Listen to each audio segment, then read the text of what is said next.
Hi, welcome to the Firestarters video series. My name is Steve Scheier. I've worked in cannabis since 2018. I talk and write about power. I offer leaders in cannabis leadership guidance and curated advisory boards, and soon we're starting a cannabis CEO council. I'm the author of Power Up, Essential Tools for Cannabis Business Leaders, which is available on Amazon. Our guest today, I'm really happy to say, is Eric Sklar. He's the CEO at Fumé Brands. Eric, welcome. Welcome to the show today. Now, as a special little tidbit, I should tell you that I first met Eric about 40 years ago when I was at his family's home. And then we've only recently become reacquainted, and it's even more of a pleasure to see him today. So, Eric, thanks for making time to be on the show. My pleasure, Steve. Time flies, doesn't it? Time flies, and I would say, Eric, we're even better looking now than we were. Not really. Okay. Less hair, anyway. Less hair. That's right. So, Eric, please tell us about the state of cannabis in California. You're located in Napa, and tell us about the state of California cannabis, and then tell us about what you're doing with your brand. You've done some very exciting things, and are on the verge of doing some more. Absolutely. You know, California's been a bumpy ride. I don't think any of us could have predicted 4 years ago how bumpy it was going to be. But I think there's a lot in process right now that should make things more stable. There are a bunch of bills before the legislature, and we know that Governor Newsom is supportive of the cannabis industry and wants it to succeed. He was instrumental in helping pass Prop 64, which made cannabis legal in California. So I think by the end of this year, we'll see some legislation that does some stuff around taxation and other regulations surrounding cannabis that should make it a better environment. But it's super competitive. There are a lot of brands out there. There's not enough retail still. There's too many cities and counties that will not allow retail to open, even though their voters in those same jurisdictions voted for Prop 64 overwhelmingly. So that's got to be fixed. Locales have to, city councils and board of supervisors have to get with the program and allow dispensaries to open up. Cultivation, on the other hand, there was probably too much of it in the last year or two. We saw a price drop. That'll stabilize over time. There's naturally kind of a winnowing out process and a stabilization, so we get the right supply matched with the right demand. But I'm optimistic. I would actually say that I'm more optimistic now than at any time, except at day one, because at day one, I didn't know what I didn't know, right? Right. Knowing what I know now, I would say that we're probably in the best place the industry's been in so far since day one. And I'm optimistic that a year from now, we'll be in an even better place in California. That's great summation. Great summation. Is there a bill in particular that's weaving its way to the governor that you're particularly interested in? Well, there's almost 20 bills. And for instance, there's 6 different tax bills. It's going to be some compromise between those 6 bills. So I'm watching them all. I think the industry is watching them all and supporting the ones that are most progressive. But in the end, none of the bills that are out there now are what the final bills are going to look like. And so it's really a process. You know, you've been there in Sacramento. It's sausage making, as they say. Right. And we're right in the middle of the grinding of the meat. Exactly right. So, Eric, your family has been growing grapes in the valley for many, many years. So how did you make the transition to cannabis? What's your cannabis origin or transition story? How did that happen? Well, it's actually a funny story. There's a guy younger than I, 20 years younger, who went to Cal like I did, who I met. And like I did. Well, there you go. Right. Go Bears. And this guy, Jake Cloberdance, I saw him speak at a small winemaker dinner about 8 or 9 years ago. And he was talking about his business, One Hope Winery, that's all about cause-based marketing, where they give $1 for every bottle of their wine to a cause. Chardonnay to one cause, Cabernet to another cause. I went up to him afterwards and said, hey, I was a founding member of Business for Social Responsibility when I started my first business, Burrito Brothers, in 1989. And I love what you're doing. I love that another Cal graduate used business as a triple bottom line thing where we have to give back as well. He goes, hey, would you help? I'd love to have dinner with you. And he asked me to help him find a property to buy a winery, much like my old winery, Alpha Omega, on Highway 29 with a tasting room. I helped him find it. And at the closing dinner, and this is not a shy guy, he's charismatic and kind of, very larger than life, Jake is. At dinner with my wife, when I took him out to celebrate the closing of his property in Rutherford, he said, I got to ask you a question. He's kind of hemming and hawing. I said, say it, Jake. What is it? He goes, how do you feel about cannabis? And I said, well, let's be clear. I was smoking cannabis 20 years before you were born. I'm 20 years older, right? And we all laughed. And he said, no, but what about legal cannabis? I said, well, as soon as it's legal in California, that'll be fascinating. He goes, why don't we think about partnering to do a cannabis business together when it's finally legal? That was 3 or 4 years before Prop 64 passed. In the meantime, then we worked on whiteboarding what the business could look like. And the idea is that we are luxury branders. We know Napa Valley, we know agriculture, we're great growers, we're great at creating luxury products. Let's be the first brands to use Napa as the locale for our brands in cannabis. And that was what the business was launched on 4 years ago. Well, we've had a little trouble because the Napa Valley vintners have other ideas. They think they own the Napa name, even though there's Napa nuts, Napa olive oil, Napa style, Napa auto parts. They don't want Napa on cannabis. So they've been fighting us. So consequently, my business Fumé has been growing cannabis up in Lake County, just north of Napa, where it is legal, and they embrace the idea of a legal cannabis culture.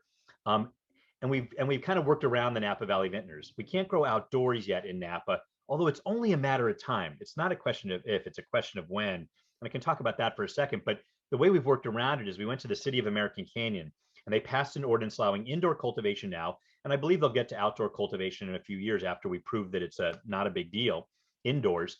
And so we have the first and only license in Napa County to grow cannabis. We're going to start building out that property in American Canyon in about 3 months or 4 months. And probably a year from now, we'll be able to launch a Napa brand for the first time ever in cannabis. It'll be a luxury brand based on our Fumé brand. Let me actually show you the packaging. This is what Fumé looks like now without Napa on the label. But in a year, it'll contain Napa cannabis. And we'll have our dream come true, which is the first Napa Valley cannabis in the world. That's so awesome. That's really great. It is funny. What do you think? You're so right. There are counties in California, there are cities in California that will simply not allow it. Is Napa in that same category? Well, so Napa has the county, the unincorporated area, and then 5 cities. Right. So as I said, American Canyon allows now cultivation, manufacturing, distribution, and delivery. No retail or outdoor cultivation. The county doesn't allow anything. No cultivation, no retail, nothing. But the city of Napa does allow, just as of this week, adult use dispensaries. They've had medical dispensaries, 4 or 5 of them for about 2 years now, and they've just allowed all of them to convert to adult use as well, recreational. The cities of St. Helena, where I live, Calistoga and Yountville don't allow anything at this point, and I don't foresee them allowing anything in the next few years. Wow. So you and I are kind of older, you might have noticed. And so I've always been interested in what wisdom we can pass along to young people who are entering the space or in the space. And so when you think of power and leadership, what are the things that come to mind that you wish you had known 20 and 30 years ago that you have come to realize are the way to proceed as we move into the latter part of our lives? You know, there's a couple things. More than about power, it's about, your drive. Every one of my businesses has proven to me that the 2 most important qualities in an entrepreneur are persistence and resilience. You are going to face a roller coaster. There are very few businesses that go great and go perfectly from day one. There just aren't that many. Facebook had its trials and tribulations when there were battles between the founding partners, right? And they certainly have trials and tribulations now as a big company. So I think that you gotta already have some of that in you, the ability just to put your shoulder into it and keep going no matter what happens. And so first, don't go into cannabis, especially if you don't feel like you're ready to take a lot of knocks. That said, if you can do that, if you can power through it, power is an interesting thing. I studied a bunch in politics because I have a career in public service and politics as you do, that parallels my business career. And I certainly studied it in business school, both my graduate business degrees. Power, there was a course on it, or there were seminars on it, and it's a complex and interesting thing. And I think people have a misperception of what power is. There is absolute power. Say if you imprison somebody and are torturing them, that's one kind of power. Right. That's a power that doesn't work so well when you're trying to build a business and have a team behind you.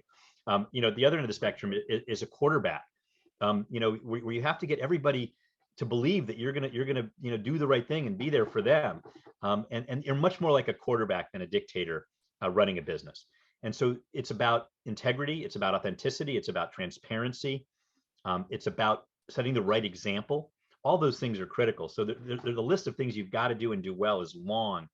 But in terms of power itself, the best power is power that's used well, because you can use it again and again and again. one of the drawbacks to actually the power of being a CEO in a company is people don't always tell you what you should hear. They tell you what you want to hear. I I think think that's our Vladimir biggest Putin challenge. is dealing with that right now. In a huge way, right? I mean, you're right. It's the best example possible of how that happens, how sycophants around somebody who's ultimately powerful and who can kill you if they don't like what you do or say, doesn't get the truth, because why would anybody take a chance in telling you the truth if it's not good news? So one of the things, you have to foster an environment where the people around you are willing to tell you what's really going on. You know, the same thing from your board. It's common for entrepreneurs to handpick their boards with people they love and know well, and those folks are unlikely to really push you too hard, right? And so Right. you got to think about having a board that's really willing to call you on stuff, because you need that.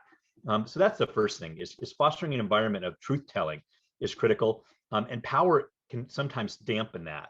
At extreme levels, it dampens it a lot, and at lower levels of fear-based situations, it does so less so. But you've got to foster that, and then it's about using that power wisely.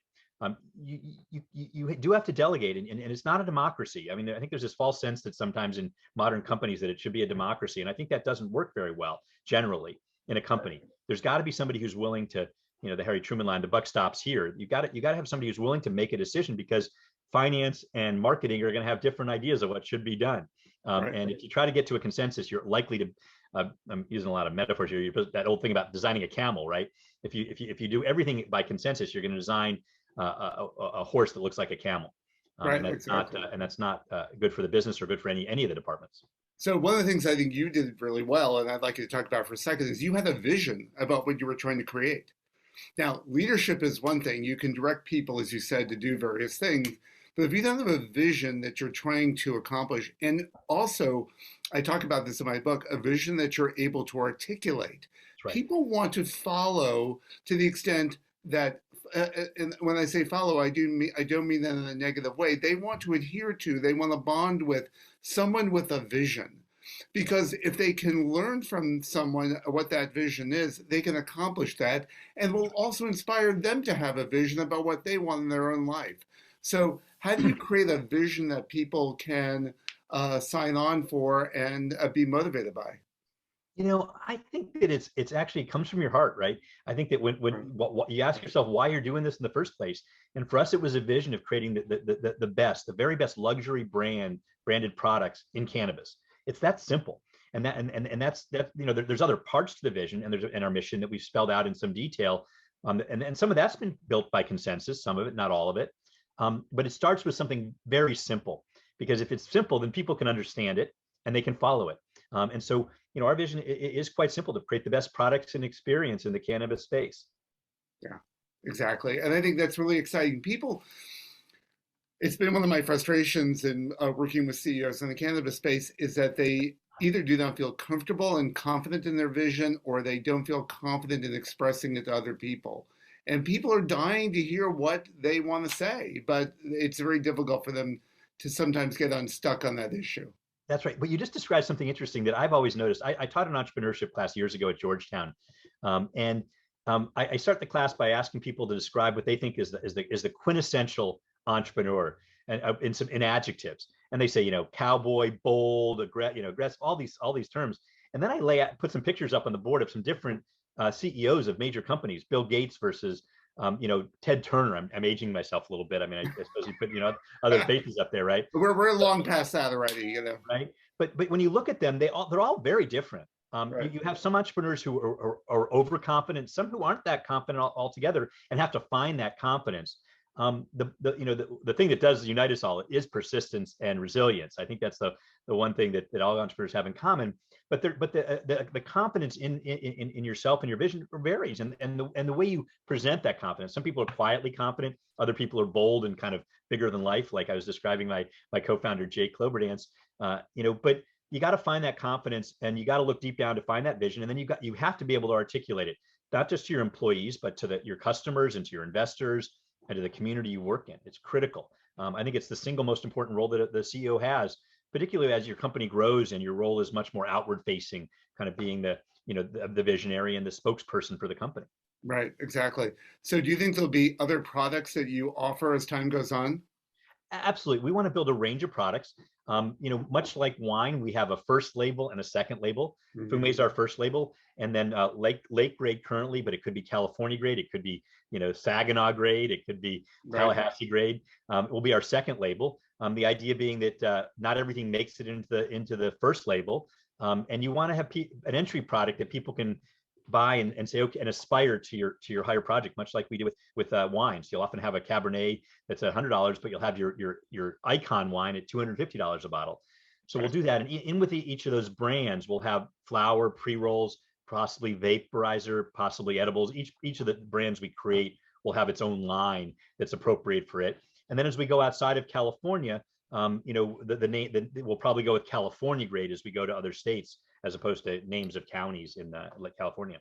I was just going to ask you whether you were going to thinking about going outside, and what would be the motivation to going to other states? Well, it partly goes to our exit, right? If we want Right. to be bought by a large alcohol beverage company, one of the big ones, and they've already shown interest in playing in cannabis with Constellation making a $4 billion investment in canopy, those are the natural buyers for a company with a house of brands. Right. And they're not going to do it till it's federally legal, but they will do it. We need to show them that we have brands that have traction, but they also want to see that we have traction in different demographics and cultures, because Michigan and California are not the same. Florida and Michigan are not the same. So we need to get some traction in 5 or 6 other states, in addition to having being a major player in the largest market in the world, which is California. And so that's the motivation to go to other states. But the nature of the fragmented legalization and regulation of cannabis means we got to do it in a different way than we would otherwise. They talk about multi-state operators. That's because if you want to be really big in a different state, you have to go in and create a whole new vertical in that state, because you can't ship across state lines. So you got to cultivate, you got to produce, you got to market. We're going to do it another way. We've actually coined a phrase, which is multi-state brand, as opposed to operator, Right. MSB.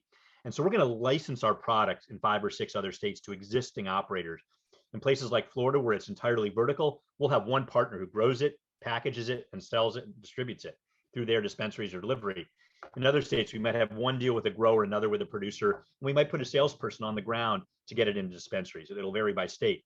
It sure would be nice if we could do it the same everywhere, but until Congress gets its act together, this is the way it is. Yeah. One of the other things that you said, which is really great, is that people, I think, have very unrealistic views about how they're going to have an exit, right? You've articulated a very thoughtful way that could happen for your company. First of all, you said, I want to have an exit at some point. And second of all, this is the path for me. Lots of people I've met in the space don't appear they have a desire at some point to have an exit, but they don't really have a plan Mhm. to exit.